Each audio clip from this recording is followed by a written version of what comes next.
Müəllim bax görürsən də quzusu qoyunun addelini quzudur. Bax bu daha quzunun yanı addelini çəkirəm, indi qoyun əmişir. Əmişəndə qoyunu da çəkəcəm. Gözlərə quzum. Bax görürsən quzu maşallah, quzuda çağlı quzu çox.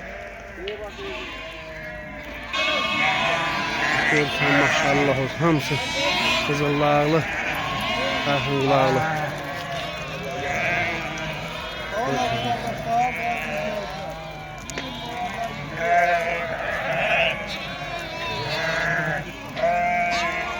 Şamahı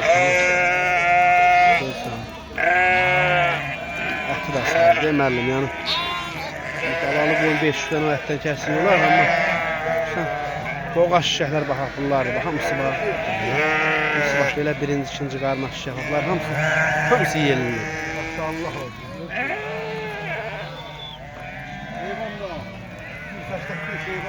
Görürsən. Bunlara bax, bunlar hamısı xam şişəklər. Hamısı birinci qarnar bunlar.